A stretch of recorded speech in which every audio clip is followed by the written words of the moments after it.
Hello, everyone, and welcome to today's edition of Midday Discourse on Global Television. My name is Samuel Odi. Yes, I know you all are still seated at the edge of your seats, waiting to know what the final minimum wage will be. I'm also sitting to find out what that will be because Mr. President is yet to give, an answer to the report that was submitted by the committee he set aside to figure out what the new minimum wage would be. So the Labour Congress has this to say about, the silence from Mr. President. Organized Labour has insisted on 250,000 new minimum wage proposal, stating it would not negotiate with it described as starvation.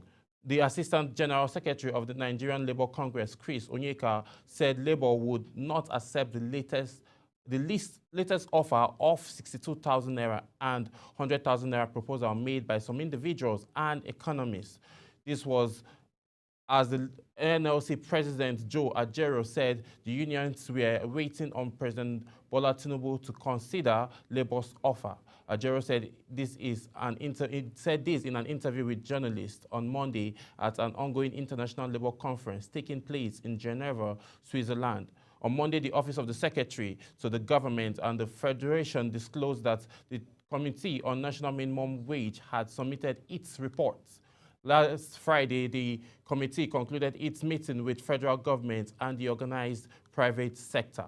While the government and the OPS agreed on 62,000 naira, Labour, on the other hand, demanded 250,000. So that has been ongoing. This negotiation has been ongoing for over a month now, and yet it seems we haven't gotten the Labour and the federal government are still yet to meet each other at a very reasonable stand. So state governors now came out to say they can't pay anything above 60,000. They said it's unrealistic for them to pay that. But in January 2024, the Lagos state government started paying 8 civil servants, 8 workers, 70,000 naira per month as minimum wage. In the month of May, Edo state government adopted the same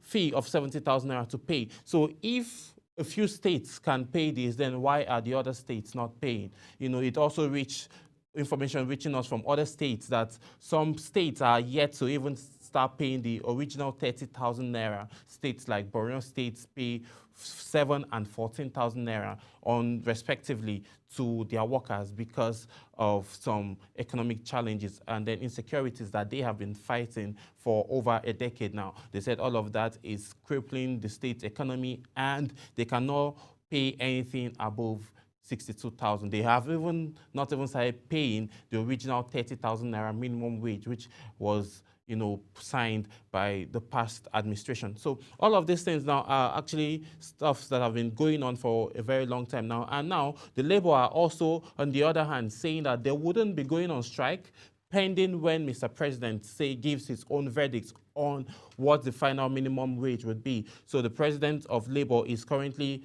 in a meeting, in a conference outside Nigeria in Switzerland, and then is waiting to hear from Mr. President to know the next line of action. We've gotten a whole lot of reactions from people on what the minimum wage will be. Some persons are saying with the current state of Nigerian economy that they need the federal government to pay nothing less than 250,000. Some persons have said they should pay nothing less than 300, 500. Everybody has their own view. But for Labour now, they started off with 615,000. They brought it down to 494,000. Now they are at 250. Are the Labour being reasonable by bringing this figures down? I think they are being reasonable. So the federal government should also find a way to meet them in the place. But now the Labour are also saying that they are not certain if they are going to accept anything less than 250,000. They are not even looking to accept 100,000, which has been proposed by economists, because looking at, our economic situation at this hour, we wouldn't want to keep borrowing money and be paying salaries, which no economy in the whole world under the face of the earth would thrive in terms of that. So the accountants, the Federation Minister have also said that if Labour should go ahead with this amount that they are calling, that's 250,000, it's going to result to Nigerian paying salary to just civil servants, the total amount is going to result to around 9 trillion on an annual basis. So is Nigeria ready to take on that tax now, to be paying that much on civil servant salary? I'm not so sure that this current economic situation of Nigeria would allow or permit the government to be able to carry out something like that. So we are going to get the reactions of people on what they think should be the minimum wage, on what they feel is beneficial for a worker in Nigeria should take home. So you take a listen. When we come back, Midday Discourse continues.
Time check.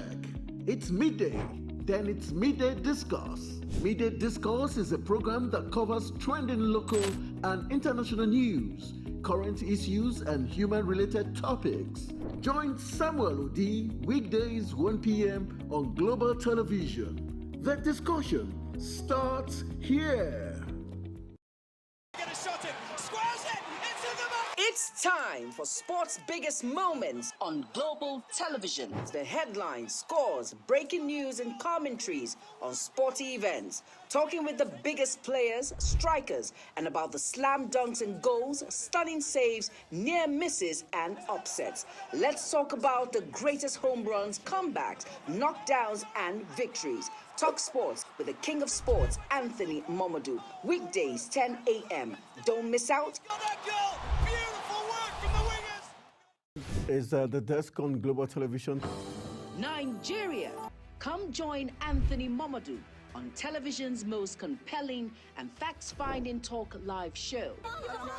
We are definitely. Can we not say that again? Because that this country gets it right. who are these bandits? It's the Dex on global television, where we analyze and dissect storming issues and commentaries in the world's biggest black nation, Nigeria. Who is being held accountable for this money? The eyes have it.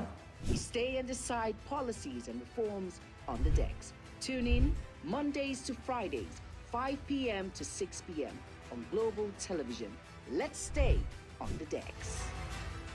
For an insightful idea that takes the center stage and the conversation that gets beyond the headlines, to explore the lasting impact of political decisions, Big Talk got you covered. From policy debates to geopolitical insights, from thought-provoking discussions to actionable insight, What is the real responsibility of government? Big Talk delves deep into the heart of the matter.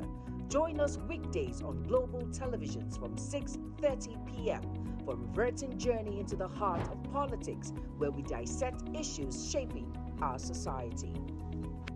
With every government and introduction of new policies, businesses of all kinds and sizes seize the opportunity to evolve and redefine themselves. Business Point on global television is where we follow the money and put the facts and figures right in front of you. Watch Business Point every Monday through Friday at 11 a.m. as Kikelamo Okeri tracks all the latest developments across critical sectors. Business Point. This is business. In an ever busy road, the increasing challenge of keeping track of health matters can be extremely demanding. Follow the latest health tips and trends on Health Guide on Global Television on Tuesday at 3 p.m. Health Guide on Global Television. Put your health first. Are you a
Yes, thank you so much for staying with us. Due to some little technical issues, we are yet to play you those reactions of Nigerians on what minimum wage should be. But very soon that will still, be played, and then you will get to take a listen of what people think the new minimum wage should be, looking at this basis and the stance of Nigerian economy at this period. Okay, now let's move on a little. I'll digress a little bit away from minimum wage. Yes, we all know tomorrow is June 12th, and the federal government has declared tomorrow as a public holiday. Why are we celebrating June 12th? Just in case you don't know, let's backtrack 25 years ago when it was said that Nigerians started enjoying democracy. That was when all of the incident with Nigerian military being in charge of governance were, halted in 1993. That was when the very first election, and then this election was recorded as the freest and the fairest of all elections, and then we tend to celebrate this every year on the 29th, but the past administration of the former president Muhammadu Buhari revisited it and then reverted it and then decided to give it June 12th because that said day, despite the weather, a whole lot of Nigerians were determined for a change. And then they all came out despite the challenges that they had, weather, rainfall, and distances from polling units to residential buildings. People didn't mind because revolution was taking place and they were ready and hungry for a change. So they had to march in unity, in unison, without anybody restricting anybody or telling you, no, you must vote for this person, the other person saying, no, you must vote for this person, or ballot box being snatched away. So that was the reason why it was recorded as one of the freest and the fairest. Yes, I was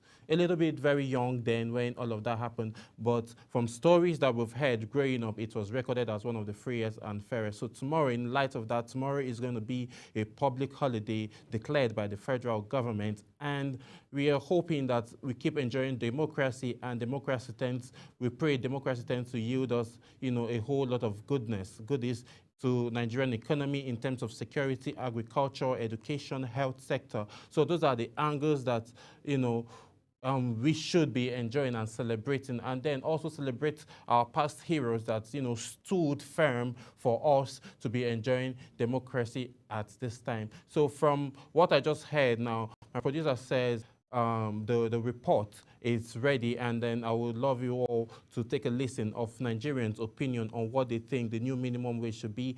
And they also saying that the organized labor and private sector to persist for the government to be able to achieve this set goal of getting a very good minimum wage salary. Okay, I didn't hear that.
Celebrating Democracy Day tomorrow, so this is something we should all sit back, reflect, and then resonate on, the struggles of our past fathers, and then also try to maintain the peace order, and then also think about ways to pull, Nigeria forward from our locality, from our community, from that compound where you live at, to promote love and unity within, one another. So that is what, we're preaching this time around as we tend to mark another 25 years of celebrating democracy in Nigeria. So the reports now, or the takes now of Nigerians on what the new minimum wage should be, it's ready. And I would love you all to take a listen as, we bring you this segment. That's pathetic, and then it's highly unreasonable from the federal government. I mean, they know what they are doing. I wouldn't want to give a straightforward answer, but there are some condiments we need to evaluate and reevaluate before giving a straight answer. Firstly, 62,000, it's nowhere enough for this present-day Nigerian economy. It's not. I mean, this cannot even afford the normal bag of rice. Let's not even talk about education, the rent, the bills, like light bills, water bills, and all that. No. How much is the Senate earning? I think Labour should hold the fort. They should push. And then, if at all, we should accept the consideration of this 62,000 naira, then some injunctions should be considered. And what are those? Maybe those in political authority should also be paid via the same minimum wage consideration, right? The senator should not be earning something over 20 million naira a month when he's not as hardworking as the normal Nigerian mass out there. If they can accept 62,000 naira, then fine, we are good with it. Not just that, the price of fuel should drop. Insecurity should be curtailed. Price of goods and services should drop as well. With this, we can accept the 62,000 naira that the federal government is proposing.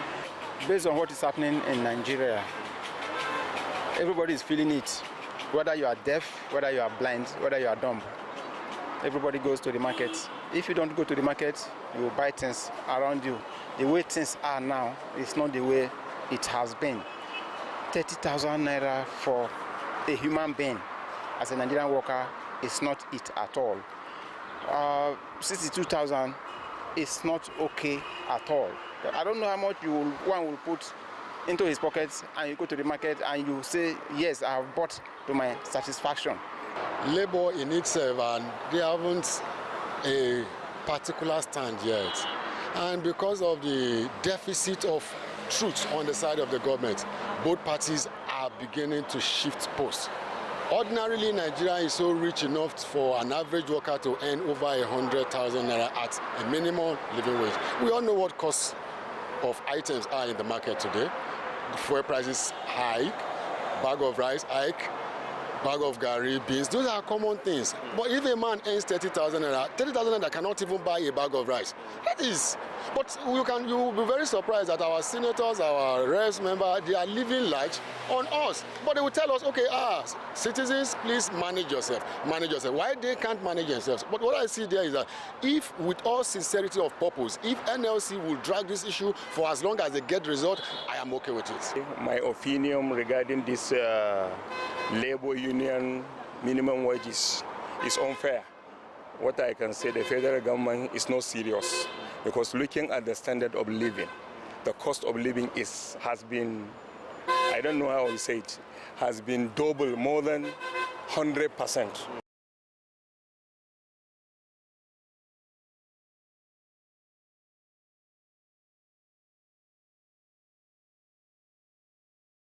Yes, that has been the reaction of Nigerians, saying the minimum wage needs to be upgraded. It needs to be, something very, very reasonable for people should be able to, buy food stuff at the end of the day, have basic things, but have basic necessities for life, and while working. So you can't be working. When you have a very good salary and you earn good money, it will motivate you to do your job well, obviously. So the government needs to do something more, have a very good conversation with the organized labor and private sector, because at the end of the day, if the basic challenges are not being sorted out, just like fuel, the hike in fuel price, hiking electricity.